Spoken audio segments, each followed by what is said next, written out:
En esta temporada, contienda ya electoral, está con nosotros Leonardo Chile Letona, candidato con el número 2, con el número 1, te estoy aumentando ya un 1, con el número 1 a el Congreso de la República por Perú Posible. Leonardo, ¿cómo estás? ¿Cómo te va? Ramiro, muchas gracias. Saludar a nuestra universidad por estos 324 años y hacer votos porque se fortalezca como una universidad grande, líder del sur.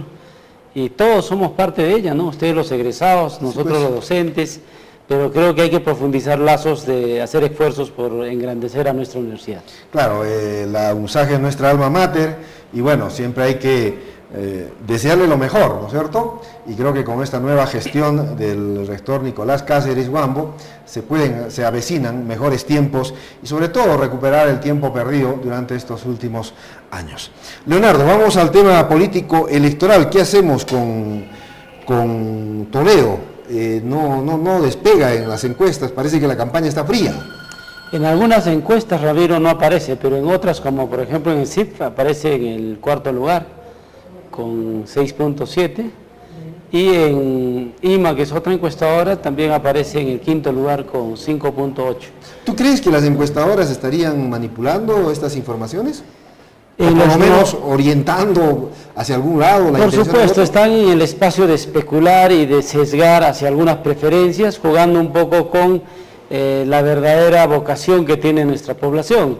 Esto merece que en el Perú entremos en el debate para que el tema de las encuestas sea regulado por el Estado, porque son entidades privadas que para alguien hacen las encuestas. Obviamente. Entonces no es casual ese tipo de sesgos.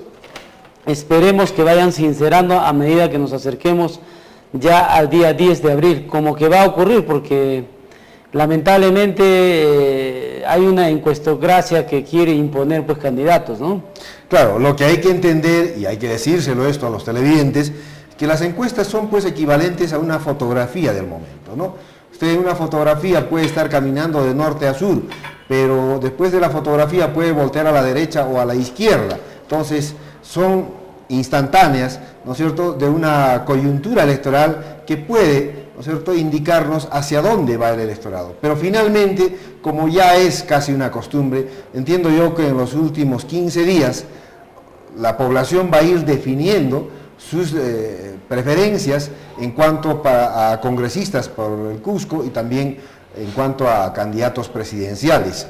En esta circunstancia, la vez pasada, ustedes han visto, hubo un aluvión de última hora, ¿no es cierto? En los últimos 15 días la población decidió y votó pues mayoritariamente de manera cerrada por el nacionalismo y por eso es que tenemos 5 congresistas nacionalistas.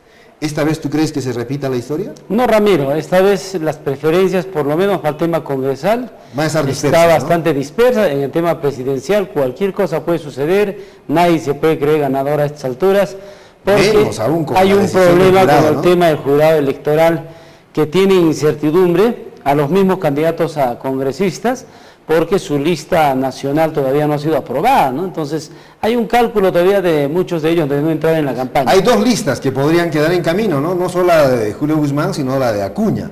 Y eventualmente los electores que actualmente muestran simpatías por esos 2 candidatos tendrán que verse obligados a voltear la mirada a otros. Y probablemente ahí se abra una posibilidad para Alejandro Toledo, ¿no? Bueno, lo de Alejandro Toledo, la estrategia ha sido trabajar en el interior del país. Desde hoy día ya se concentra en Lima por más de 15 días y eso le va a dar fuerza en el mismo núcleo de la capital, donde no se ha hecho mucho trabajo. Ha estado en Chimbote, ha estado en Tacna, en Cusco, en Puno.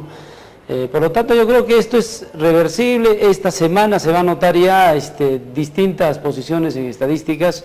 Tenemos la esperanza de que nosotros vamos a empezar a subir. Estamos haciendo trabajo congresal en todas las regiones y también eso tiene que dar sus frutos, ¿no? Si hay algo que recuerdan de la gestión de Toledo, son los maestros y los policías, porque se vieron beneficiados con el aumento de remuneraciones. Pero ¿tú crees que esta coyuntura o el entorno económico mundial y digamos la baja en el crecimiento de nuestra economía permita otra vez aumentar sueldos? Yo creo que sí, se puede reactivar la economía por 3 fuentes. Una, que hay que empezar a hacer mayor exportación. Es que se ha caído en el tema de exportación y eso es porque no se está incentivando precios, ¿no?, al productor del Perú. Ahora los bajos precios de las materias primas es otro de los factores que hay que buscar también otros mercados. No siempre tiene que ser China o la India destinos donde vaya nuestra materia prima. Tenemos que buscar otros mercados. Pero más importante que eso es reactivar, Ramiro, por ejemplo, la construcción de viviendas. Y recordará usted, en el periodo de Perú Posible hubo el techo propio que benefició a miles de familias. Y es que la construcción demanda fierro, cemento, moviliza ladrillos, y la economía se mueve. Obra, ¿no? Exactamente, hay trabajo para construcción civil y hay que reactivar con fuerza o incrementar el turismo. Por eso Alejandro Toledo dijo, de 3 millones de turistas tenemos que pasar en el periodo de 5 años a 7 millones de turistas. ¿Qué pasa, por ejemplo, con el Cusco? Nosotros estamos llevando una iniciativa de ley para el canon turístico. Algunos son escépticos, como lo eran con el edicto 002. ¿Quién pagaría o cómo se pagaría el canon turístico? El canon turístico, de los ingresos que genera el turismo al Cusco, un monto que puede ser del 10 al 15% se graba como canon y ese monto tendría que ingresar exclusivamente para identidad, cultura, educación, porque tiene que tener un destino puntual el canon. Lo que no significaría aumentar los costos que actualmente se cobran. Por ejemplo, con el cuento del canon, los transportistas del sector turismo pueden aumentar, los hoteleros, los restauranteros, es decir, los guías, todo el mundo va a querer aprovechar del canon turístico y llevar agua para sus molinos. Claro, eso es regulable. Técnicamente lo que hay que hacer es una reestructuración de cómo están los paquetes turísticos hacia el destino Cusco, que es el que genera más ingresos principal por turismo, atractivo, ¿no? Y 80% casi de los ingresos se van a Lima, una planilla dorada del Ministerio de Cultura. Están haciendo, Ramiro, el museo más grande del Perú, que es el Museo del Oro, en Chiclayo. No, eso es otra cosa, ¿no? Es una cosa absolutamente diferente que, digamos, se está tergiversando. Pero, digamos, yo me refiero al pago del canon turístico. O sea, eso es un problema. ¿Por qué? El gobierno se entiende de que todo lo que pagan, digamos, las empresas de turismo, los hoteles, los restaurantes, en fin, de allí tú estás planteando que se saque un 15% y que se destine al Cusco. No, lo que recauda nuestra Dirección de Cultura Desconcentrada es una suma considerable anual que es de alrededor de 30 millones, un poco más. De allí es que se debe deducir el tema del canon. O sea, lo que se da al gobierno central, de allí es que hay que sacarle ese 20 o 15%. Ahí está planteando de los ingresos del Ministerio de Cultura, de la Dirección Desconcentrada de Cultura. Por supuesto. Ahora, ese es otro tema, ¿no? O sea, claro, yo entendía las cosas desde otra óptica, claro, porque eventualmente un canon turístico debería pagar el sector turismo, que es diferente al sector cultura, ¿cierto? Porque las cosas hay que diferenciarlas adecuadamente. Por supuesto. ¿Cierto? Entonces, mira, esta propuesta va a tener asesores técnicos, jurídicos, que van a permitir darle forma pues legal y estipular que esos ingresos que el centralismo en Lima se lleva, tiene que revertir en beneficio del Cusco. Eso es por una parte. Por otra parte, en esa misma línea, Ramiro, hay que hacer que la ley de descentralización se cumpla. No tiene por qué la Oficina Desconcentrada de Cultura pertenecer a las decisiones de Lima. Debe ser la región el que maneje exactamente todas las direcciones regionales, y esta de Cultura no debe ser la excepción. Eso significa que si lo administra la región, también los recursos en la descentralización fiscal deben quedarse en la región y no abastecer a esa planilla dorada que decimos de una burocracia que absorbe gran parte de lo que ingresa. No hay esa planilla dorada, es una leyenda urbana que se ha ido creando y yo te puedo demostrar con datos y cifras que eso es absolutamente falso. Pero, vayamos al tema. El tema principal en cultura es que el gobierno no está cumpliendo o dice una cosa y hace otra cosa. ¿Por qué? Por ejemplo, se quiso dar este decreto legislativo 1198, ¿no es cierto? Correcto. Lo más fácil es decir que el sector privado se encargue de poner en valor, restaurar, conservar y que administre. Pero si se quiere mayor número de turismo, se tendrá que invertir el Estado en la conservación de esos monumentos. En la recuperación acá en el de restos arqueológicos. Gracias a Dios tenemos el boleto turístico y tenemos lo que era el INC, ahora la DDC, que con esos recursos está manteniendo. Pero vayamos a Puno, a otras regiones, están abandonados. Claro, y el Estado debería transferir a esas direcciones, ¿no es cierto?, presupuesto para que hagan ese trabajo y obviamente generar mayor flujo turístico. Claro. ¿No es cierto? Por ahí va la cosa. La lógica es simple. Si genera ingresos Machu Picchu, Sacsayhuamán, Pisa, que son los principales restos arqueológicos, tenemos otros 3.500 restos arqueológicos en la región Perú, que hay que ponerle en valor. obviamente, ¿no? Y en el sur tenemos todo un circuito entre Puno, Apurímac, Madre de Dios, para conectar el tema de turismo. O sea, ¿cómo crecemos en turismo? Haciendo mejores para eso pistas. hay que invertir, ¿no es cierto? Hay que invertir. Entonces, el Estado tampoco puede ser el que se lleve digamos, a Lima gran parte de los ingresos y no reinvertir en su conservación y mantenimiento y recuperación de estos restos arqueológicos. Muy bien. Eso es lo que hay que exigir en el Congreso. En el tema del gas, ¿qué vamos a hacer para que el gas llegue a nuestros hogares en conexiones domiciliarias, tengamos gas natural vehicular, abaratemos los costos, abaratemos la contaminación que actualmente hay? Lo que hay que hacer en el gas en Cusco es que se tienen que hacer las plantas satélites donde se pueda depositar gas alimentado por cisternas. Entre tanto, se haga el ducto mismo del gasoducto del sur. Porque lo que está pasando en Tacna, Arequipa, Moquegua, es que ya hay plantas satélites a estas alturas instaladas que están haciendo redes domiciliarias y a grifos. Entonces, en 2 años en Arequipa van a gozar del gas de Camisea y nosotros aún no vamos a tener. Entonces, nosotros lo que hay que exigir es que hayan plantas satélites donde sean abastecidos por cisternas y una vez que pase el ducto, instalar a esas mismas plantas satélites, pero ya hay una red instalada que va a ser nutrida por este ducto. Porque si esperamos hasta que se termine el ducto que va a pasar por el gasoducto del sur, estamos hablando de 5, 6, 7 años tranquilamente.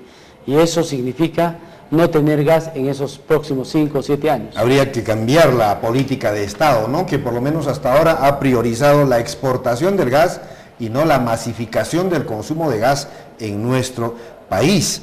Ahora, hay otros temas, en el caso de la región, digamos, hay otros temas que son pues anhelos largamente esperados.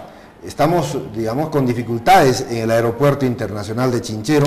El gasoducto está avanzando mal que bien, pero sin embargo hay otros sectores como la agricultura que están abandonados. En educación y en salud tenemos indicadores críticos.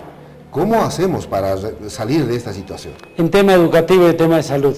El tema educativo necesita que el acuerdo nacional, Ramiro, que ha sido consensuado por los partidos políticos, por los sectores empresariales, empiece a cumplirse. Dijeron que cada gobierno en cada año le pondría mínimo 0.25 y así al 2021 llegaríamos al 6% del PBI. Ahorita estamos en el 3.5% del PBI, lejos, muy lejos de esa meta.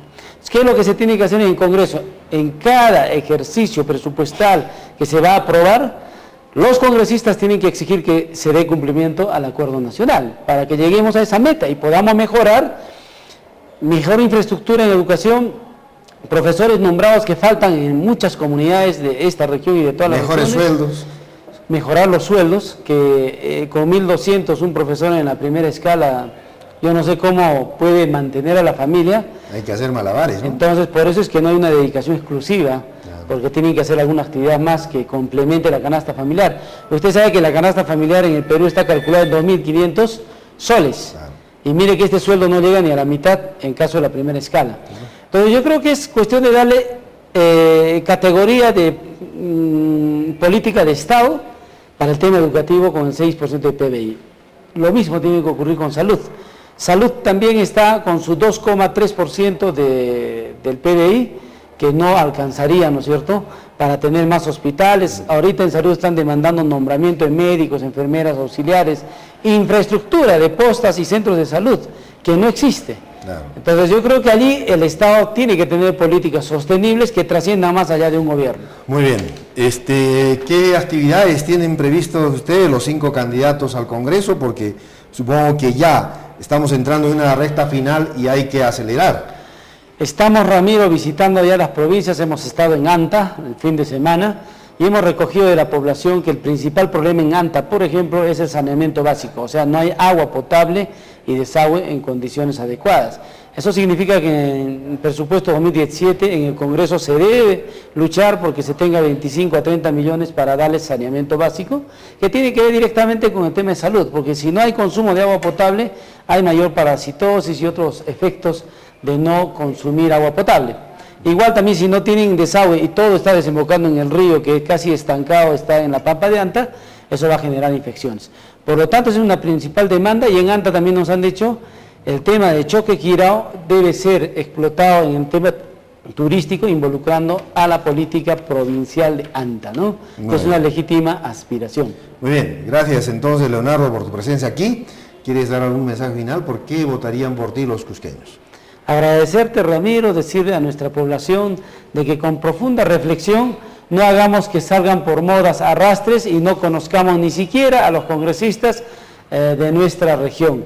Quiero ir al Congreso porque igual que usted me siento insatisfecho de nuestra representación, porque en materia de fiscalización nunca han fiscalizado a los municipios y por eso hay mucha corrupción.